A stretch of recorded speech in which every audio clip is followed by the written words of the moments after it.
It started with a call from 50 Cent, no reason given. Traoré showed up to a hidden studio, no cameras, no guards. What they recorded that night, it was deleted before sunrise, but someone kept a copy. It was just after midnight when a private jet landed quietly on an unmarked airstrip somewhere in North Africa. No logos, no announcements, no press. The only man who stepped off that plane was 50 Cent. No entourage, no jewelry, no security. Just a black hoodie, dark jeans, and a look that said he wasn't here for show. His eyes scanned the dark as an old black SUV pulled up slowly from the far end of the airstrip. Dust swirled in the air as the headlights cut through the silence. Inside the SUV was Ibrahim Traoré. They didn't shake hands. They didn't say a word. Just a long stare. Two men from two different worlds. But something about them was the same. Pain, pressure, isolation. Kind that only a few people on Earth really understand. They got in the car and drove. For hours, the vehicle moved through empty roads, no cities in sight. The sky was clouded, the desert around them silent. No checkposts, no convoys, no satellite phones. Just the sound of wheels on cracked asphalt, and the weight of something unspoken between them. Traoré finally spoke. "Why now?" he asked without turning his head. 50 Cent didn't answer right away. He just looked out the window, his fingers tapping slowly against his knee. "Because if we wait too long," he said quietly, "we'll forget who we are." That was the last thing either of them said for the next hour. They arrived at what looked like an abandoned warehouse, deep in the middle of nowhere. It was surrounded by nothing, just sand, wind, and rusted fences. From the outside, it was dead. But inside, beneath the floor, behind two locked steel doors, was something alive, a private recording studio. Small, quiet, hidden. There was no one there except a single sound engineer, an older man with gray hair and tired eyes. He didn't ask questions. He just nodded once, handed over the keys, and walked away into the dark hallway. Inside the studio, the lights were dim. There was dust in the air.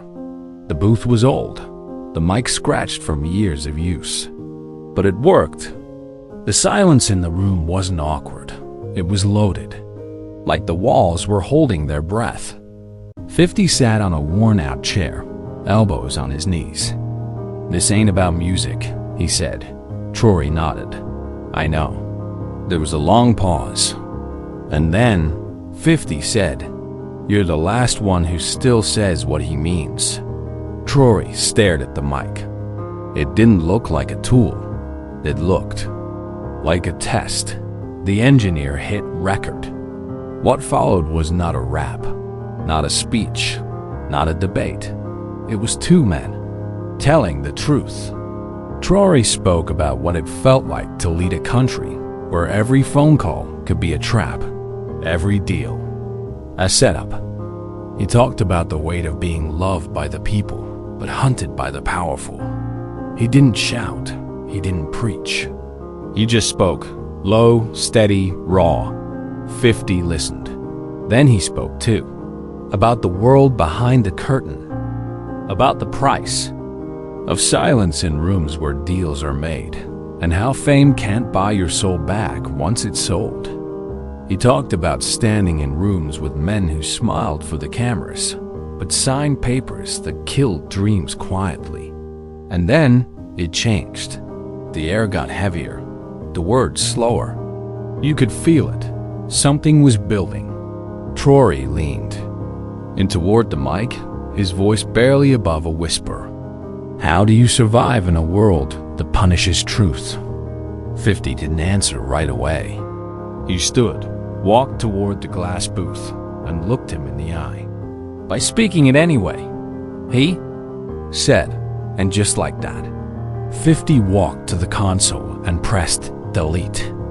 The entire recording gone. "I don't trust this world with that kind of honesty," he said. Traoré didn't argue. He just nodded. But what neither of them knew was that the engineer, the old man in the hallway, had silently backed up the file before leaving the room. 3 days later, a clip surfaced online. Just 38 seconds. No names, no faces, just audio. But the voice was unmistakable. It was Ibrahim Traoré. And what he said stopped people cold. The clip wasn't posted by a news outlet. It wasn't uploaded by a fan account. It appeared on an anonymous page, with no followers, no description, just the words. They were never supposed to hear this. The video had no image, just a black screen and audio. For the first few seconds, it was quiet. A low hum in the background. Then came Traoré's voice. Calm, focused, and heavy with something more than words. They want the world blind because truth is harder to control than silence. They don't fear armies. They fear voices that can't be bought. That was it. 38 seconds. The video ended with the sound of the mic being turned off, and nothing else. But those words, they spread like wildfire. In just 1 hour, the clip had already made its way to private journalist groups. In 2 hours, it was on encrypted messaging channels in France.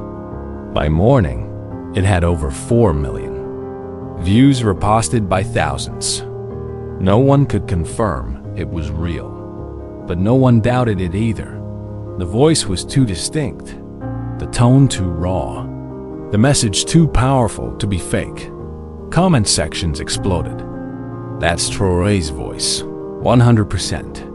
Why did 50 Cent meet him in the first place? What else did they say that night? If 38 seconds sound like this, what was in the rest?" Even journalists in Paris were quietly calling each other, trying to find answers. No official statement was made by Burkina Faso. No denial, no confirmation, just silence. But silence was the loudest answer of all. Meanwhile, 50 Cent was still off the grid. His team didn't respond to media. His social media accounts stayed quiet. But insiders claimed something strange. One of his close producers posted a cryptic tweet and deleted it within minutes. Some tracks don't need a beat, just truth. By day 2, major networks were discussing the leak, carefully, nervously. A former intelligence advisor went on live TV and said, "If that clip is real, and it sounds very real, then this isn't just a leak. This is a warning, or maybe a message." But what was the message? Why would 50 Cent, a global music icon, sit in a studio with an African president and record something like this? And why would they try to erase it? That's when the second leak happened. This time, just 10 seconds. No speech.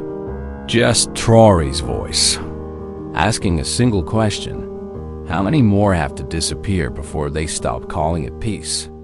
The internet went silent. No shouting. No hashtags. Just silence. As if everyone watching felt something deeper than politics or power.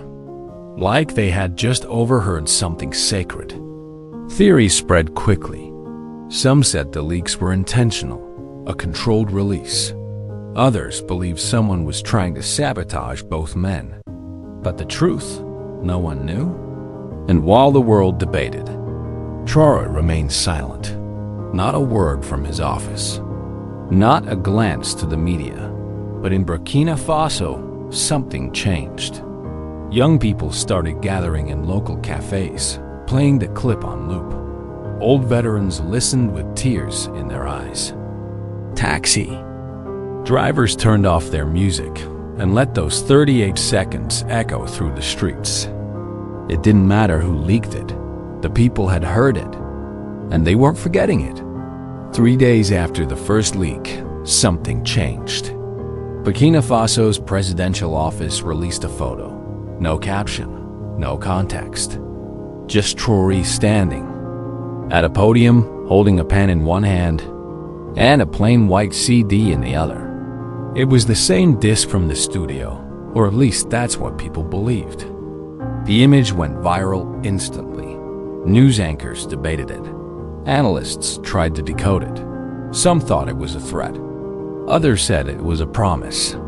But no one knew what was really on that disc, and Traoré still hadn't spoken a single word.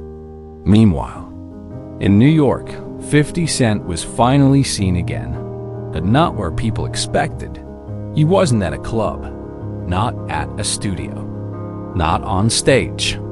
He was spotted walking into a small community center in Queens, wearing the same black hoodie he wore the night of the recording. No press followed him, but one grainy phone video caught him talking to a group of teenagers. His words were simple. Don't wait for the world to fix itself.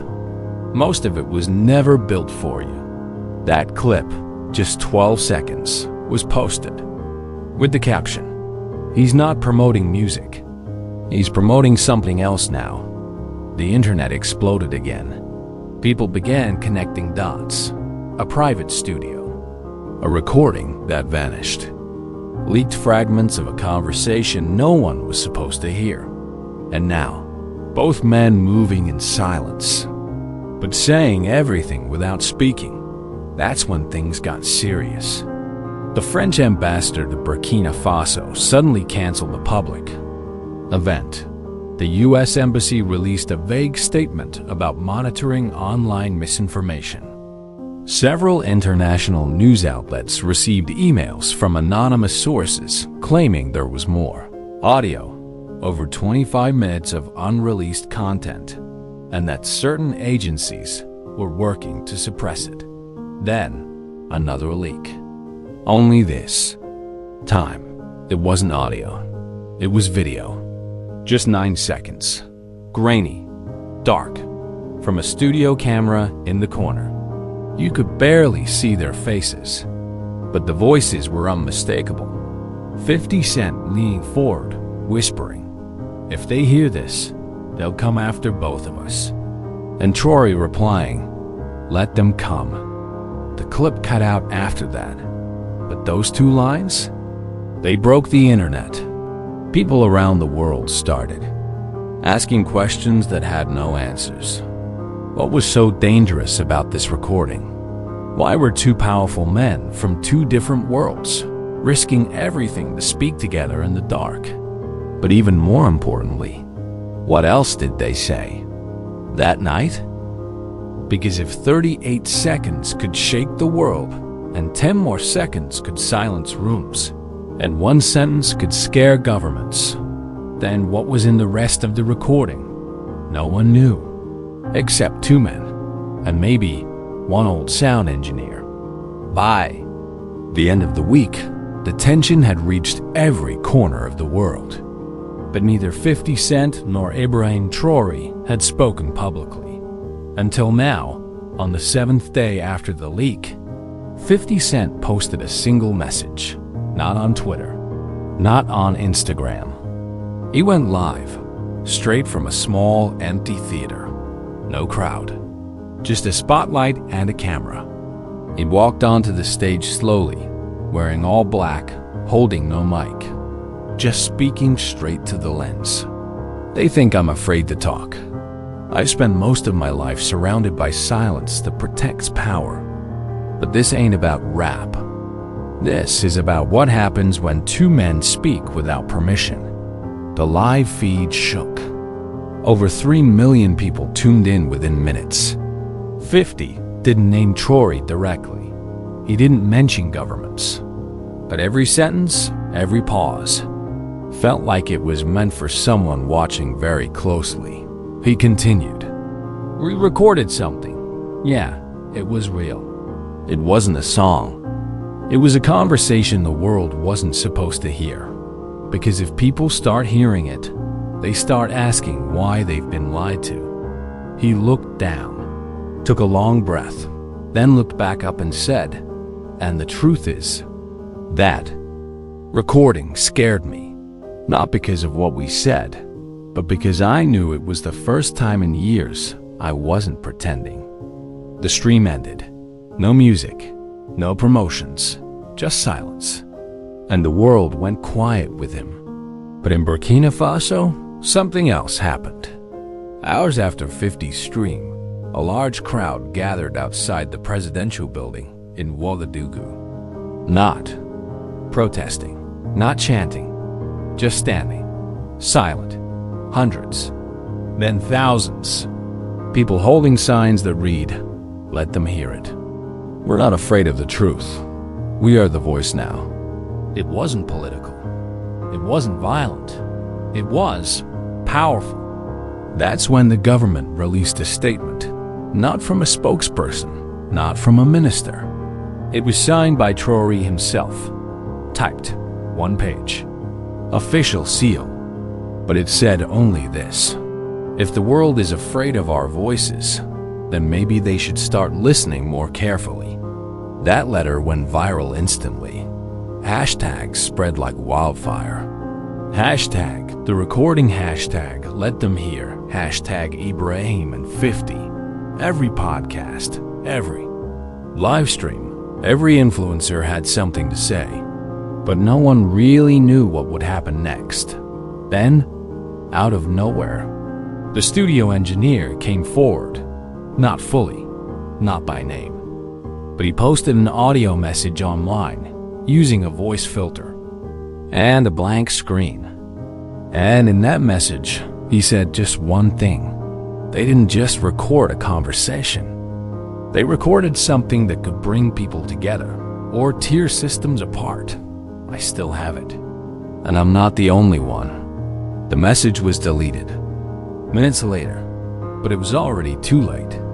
Copies had been downloaded. Transcripts were spreading.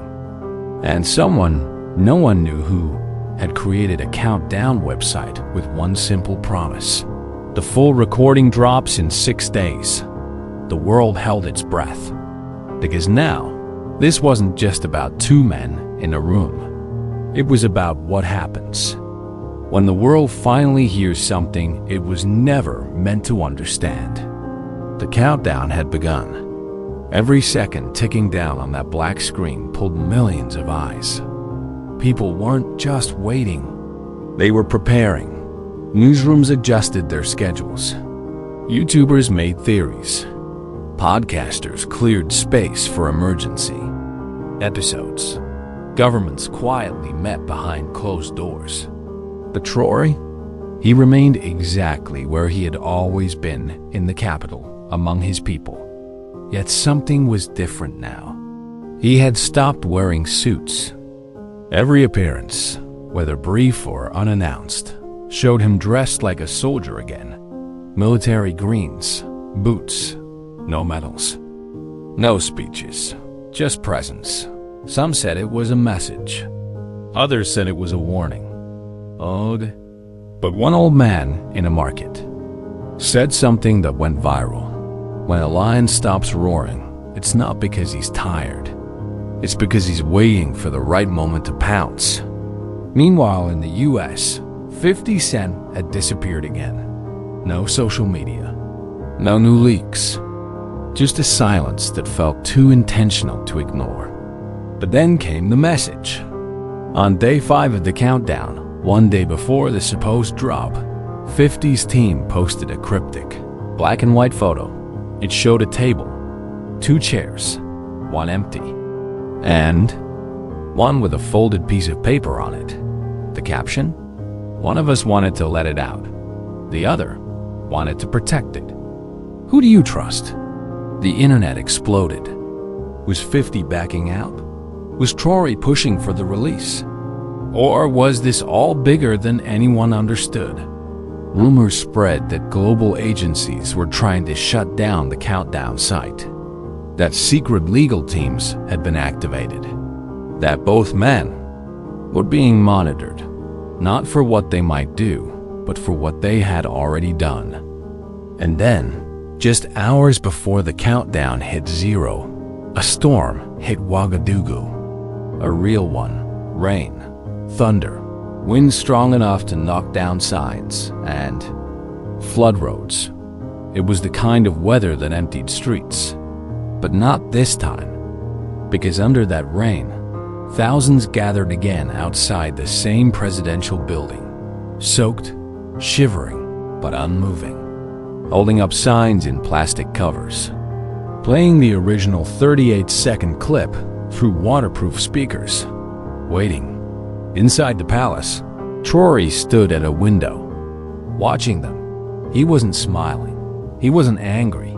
He looked still, like a man listening to a storm outside and one inside his chest. His aide walked in, phone in hand. A message had just been sent directly to him from an unknown number. No name. Just one sentence. They'll blame you when it drops. Traoré looked at the phone for a long time. Then, calmly, he walked to a drawer, pulled out the same plain white CD from the viral photo, and held it up to the light. Scratched. Old. Faint handwriting on the front. Speak only if they listen. That was all it said. He placed it back into the drawer, locked it, and walked toward the press room, alone. Cameras scrambled. Microphones clicked on. News channels cut live. He stood behind the podium. No notes. No screens. Just eyes full of stormlight. And then he spoke. I did not leak the recording, but I do not fear it either. The room went still. He continued. We recorded something because silence was no longer safe. We deleted it because the world wasn't ready. And yet, here we are. He paused. You can fear a gun. You can fear a bomb. But when the truth is weaponized, not even walls can protect you. He stepped away from the podium, looked into the cameras, and ended with one final line. So if you're going to listen with courage. And with that, he walked away. The countdown had 1 hour left, and the world was ready to hear everything. At exactly midnight, the countdown hit 0. The website that had been blank for 6 days went black. For a moment, then flashed white, and one button appeared on screen. Play full recording. Millions of people were already watching. In schools, in cafes, in living rooms, in bunkers. And when they pressed play, no one could have expected what they were about to hear. No music, no introductions. Just 50 Cent's voice. Low, calm, unfiltered. This ain't for your playlist. This is for the day you ask yourself why everything feels broken, and no one ever tells you the truth. Then came Traoré's voice. The world was built on silence. We were taught not to speak because those who do disappear. Over the next 26 minutes, the full recording unfolded. They spoke about things most leaders avoid, about power, how it's traded quietly behind closed doors while the public is distracted by headlines and arguments that never really matter, about betrayal, how allies become enemies when you stop following. Orders and friends vanish the moment you say no. About fear, not fear of death, but of becoming numb, of becoming what you once stood against. 50 spoke about fame as a trap, about being invited into rooms just so they could own your voice. Traoré spoke about walking into global summits, already knowing the decisions were made before he arrived. They didn't shout. They didn't preach. They spoke like two men finally letting go of a weight too heavy to carry alone. Then came the final part, the part that shook the world the most. It was a moment of silence, then Traoré's voice almost trembling. If I don't wake up tomorrow, just know I died with my soul on board. And then 50's voice replied quietly, then I'll make sure they hear it anyway. Click. The recording ended. For several seconds, the world said nothing. Then came the reaction. Some cried. Some froze. Some turned their phones off and walked outside to feel air. Governments panicked. Newsrooms split. Some praised the men as heroes. Others called them dangerous. But the people knew something had shifted. In cities across Africa, murals of Traoré and 50 Cent started appearing on walls. In the U.S., young artists turned lines from the recording into spoken-word pieces. In Europe, protesters wrote "Truth is not treason" on the steps of embassies. But the two men, they vanished. No public appearances, no messages, just silence. Some say they planned it this way, but the message was always bigger than their presence. Others believe they went underground, not in fear, but in peace. Because once you speak your truth, you don't need a stage anymore. If this story moved you, then let your voice be louder than silence. Like the video, subscribe to the channel, and share this truth with someone who needs to hear it. What would you do if the whole world tried to silence your truth? The most dangerous sound in the world is a quiet truth spoken without fear.